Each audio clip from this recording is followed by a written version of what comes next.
ფასების რეგულირების საკითხზე ამ წუთებში მორიგი შეხვედრა იწყება. ამჯერად სამთავრობო საკოორდინაციო კომისია მწარმოებლებს შეხვდება. სურსათის გარდა სამთავრობო კომისია მედიკამენტების და საწვავის ბაზრის შესწავლასაც გეგმავს. პრემიერ-მინისტრის ინიციატივას, რომ ქვეყანაში ფასების შემცირების მიზნით კონკრეტული ნაბიჯები გადაიდგას, ქართულ ოცნებაში აფასებენ დადებითად და ამბობენ, რომ ქვეყნის გაზრდილი ეკონომიკური პარამეტრები უნდა აისახოს მოქალაქეებზეც. ოპოზიციაში კი ამბობენ, რომ ეს პროცესები უკვე დაგვიანებულია და შესაბამისად იქნება არაეფექტური.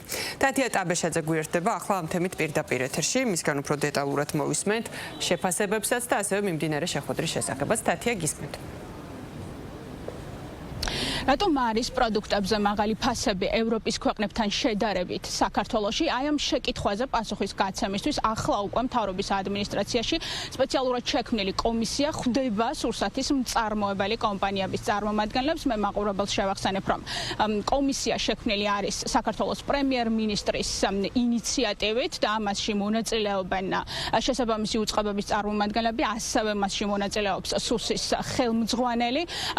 რაც შეეხება ფასებთან დაკავშირებულ პრობლემას, წინა კვირაში იყო შეხვედრა სადისტრიბუციო კომპანიების წარმომადგენლებმა და საქართველოს პრემიერ-მინისტრმა აღნიშნა, რომ ქვეყანაში შემოსვლისდან დახელზე განთავსებამდე პროდუქტზე ფასნამატი არის 86% დაახლოებით, მაშინ როდესაც მაგალითად ევროპის ერთ-ერთ წამყვან ქვეყანაში გერმანიაში ეს არის 20-30%. რატომ ხდება ასე? სწორედ აი ამ შეკითხვაზე პასუხის გაცემისთვის მიმდინარეობს შეკითხვები, ესაუბრებიან ყველა სფეროს წარმომადგენლებს და როგორც გითხარით, ახლა უკვე უშუალოდ სურსათის მწარმოებელი კომპანიების წარმომადგენლებს. დღეს საქართველოს პრემიერ-მინისტრმა გააკეთა კომენტარი მედიასთან ერთ-ერთ ღონისძიებაზე. მედიამ დასვა შეკითხვა, იკვეთება თუ არა კარტერული გარიგების სქემა. ირაკლი კობახიძემ ამ საკითხთან დაკავშირებით თქვა, რომ წინასწარ ვერ გააკეთებს დასკვნებს ამასთან დაკავშირებით, ხოლო უფრო ზუსტი პასუხის გაცემის მიზნით მიმდინარეობს შეხვედრები სწორედ კომპანიების წარმომადგენლებთან.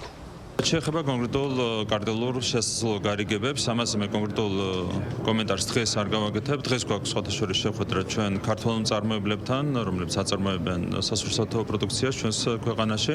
რა თქმა უნდა, მათგანაც მოვისმენთ ინფორმაცია. ჩვენ არ გვინდა ბუნებრივია ნაჩქარევი დასკვნები გავაკეთოთ. ბუნებრივი არსებობს შესაბამისი უწყებები, რომლებიც სწავლობენ კარტელურ გარიგებებს და სათანადო საჭიროების შემთხვევაში იღებენ შესაბამის ზომებს.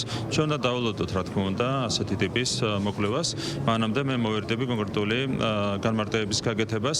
კიდევ ერთხელ ჩვენ მთავარია მოусმინოთ ყველას და მაქსიმალურად ყველამ ერთად უნდა გამოძებნოთ გზები ფასების შემცირებისთვის. ეს არის ჩვენი მთავარი ამოცანა.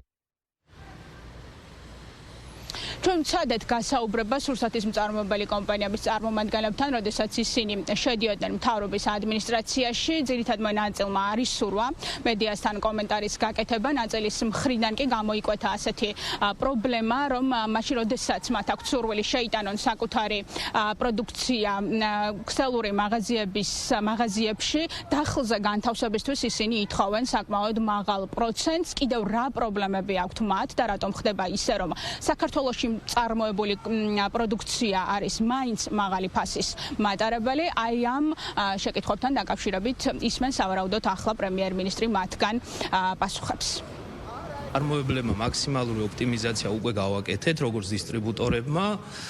და ამიტომ საცალო ქსელის ჯერია ამჯერად, რომ გადახედონ მათ საოპერაციო მოგებას და საოპერაციო ხარჯებს, რაც გამოიწვევს ფასების კლებას. ეს შემიძლია გითხრათ. ანუ ქსელური მარკეტების მარჟებია მთავარი წინაღობა ქართულ. კი, დაახლოებით 20%-დან გაზრდილია 45%-მდე მათი ქეშბექები. შესაბამისად, ეს იწვევს იმას, რომ ფასები იზრდება დახლებზე. მე პირადად ვაშლის მოყვანი კომპანიის მეპატრონი გახლავართ. სოფლიო ფასები გაიზარდა ვაშლზე ძალიან. არის რამდენიმე ქსელური კომპანია, რომელთანაც უბრალოდ ვერ შევთანხმდით იმის გამო, სავარაუდოდ, რომ ჩვენი პირობები და მათ პირობები ერთმანეთს არ დაემთხვა. ჩვეულებრივი ამბავები. მაღალი გადასახადები ხო არ იყო მიზეზი?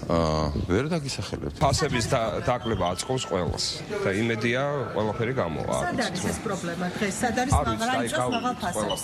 თქვენთვის კომპანიის დაკვირვებით მაგალითად ყველაფერი, ბევრი რამე. მაგალითად ქეშბექი მარკეტების გადასახადი არის ეს? ქსელურ სუპერმარკეტებსა და ჩვენ შორის ურთიერთობის პირობები. მაღალი მარჟა. აი ეს მთავრობა ქეშბექი ერთ-ერთი მაღალი მარჟა არ ჩვენა გვაქვს, მაგრამ მანდატ არც მათ აქვთ მაღალი სხვა პირობები და არა მარჟა.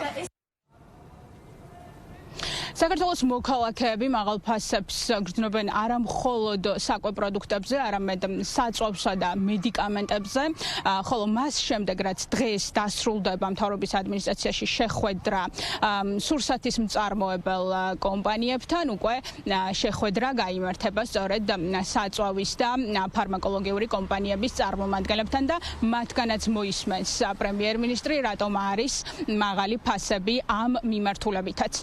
როგორც უკვე გითხარით, შექმნილია სამთავრობო კომისია და აგრეთვე უკვე საგაზაფხულო სესიაზე პარლამენტში შეიქმნება საკანონმდებლო დონეზეც კომისია, რომელიც ასევე იმუშავებს ფასების რეგულირებასთან დაკავშირებით. ჩვენ შესაბამისად დავინტერესდით, რას ფიქრობენ პარლამენტში.